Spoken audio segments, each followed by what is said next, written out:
नमस्कार। भारत में जज इम्पीचमेंट प्रोसेस क्या है? भारत में जज को पद से हटाना आसान नहीं है। भारत में न जाने कितने लोगों का सपना जज बनने का एक सपना होगा, लेकिन क्या आप जानते हैं कि जज बनने में जितनी मेहनत और समय लगता है, उतनी ही मुश्किल किसी जज को उसके पद से हटाना होता है। हाल ही में इलाहाबाद हाईकोर्ट के जज जस्टिस यशवंत वर्मा का केस इस पूरे प्रोसेस को समझने के लिए एक बड़ी मिसाल बन गया है।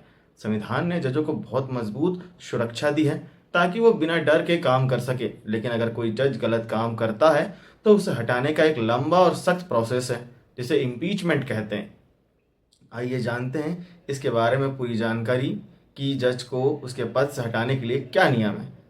भारतीय संविधान के आर्टिकल 124 सब क्लॉज 4 और 217 और 218 में हाई कोर्ट और सुप्रीम कोर्ट के जजों को हटाने का प्रोसेस बताया गया है। इसके लिए जज पर साबित हुआ दुर्व्यवहार यानी प्रूव्ड मिसबिहेवियर या अक्षमता इनकैपेसिटी का आरोप होना चाहिए। बता दें कि अगर किसी जज को उसके पद से हटाना है तो उसके लिए सबसे पहले लोकसभा या राज्यसभा में कम से कम लोकसभा से 100 सांसदों और राज्यसभा से 50 सांसदों के दस्तखत से एक मोशन लाया जाता है। फिर स्पीकर के इस मोशन को स्वीकार करने के बाद जजेस इंक्वायरी एक्ट 1968 के तहत 3 सदस्यों की एक जांच कमेटी बनती है। इस कमेटी में एक सुप्रीम कोर्ट जज, एक हाई कोर्ट का चीफ जस्टिस और एक जाने माने कानूनी विशेषज्ञ होते हैं। अगर कमेटी जांच में आरोप सही पाती है तो रिपोर्ट संसद में पेश की जाती है। इसके बाद दोनों सदनों को 2/3 बहुमत से मोशन पास करना होता है, तभी जाकर राष्ट्रपति जज को हटाने का आदेश जारी करती है।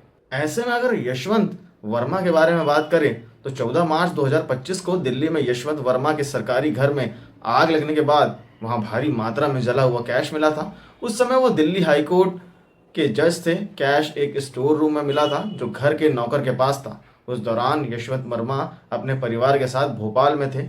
इस घटना के बाद सुप्रीम कोर्ट ने एक हफ्ते के अंदर 3 जजेस की एक कमेटी बनाई और मामला की जांच शुरू कर दी। 31 जुलाई 2025 को लोकसभा स्पीकर ओम बिरला को 146 सांसदों के दस्तखत वाला एक नोटिस मिला, जिसमें जजेस इंक्वायरी एक्ट 1968 और संविधान के आर्टिकल 124 सब क्लॉज 4, 217 और 218 के तहत यशवंत वर्मा को हटाने की मांग की गई थी। जांच रिपोर्ट में क्या निकला और अब आगे क्या? 3 सदस्यों की जांच कमेटी ने अपनी रिपोर्ट में पाया कि जस्टिस वर्मा के घर से मिला कैश ठीक से समझाया नहीं जा सका और आग लगने के बाद सबूतों से छेड़छाड़ के भी संकेत मिले थे। कमेटी के मुताबिक जज कैश के बारे में कोई भी सटीक जानकारी नहीं दे पाए थे कि इतने सारे कैश कहां से आए। इसके बाद हालात इतने गंभीर हो गए कि 10 अप्रैल 2026 को जस्टिस यशवंत वर्मा ने राष्ट्रपति द्रौपदी मुर्मू को अपना इस्तीफा भेज दिया।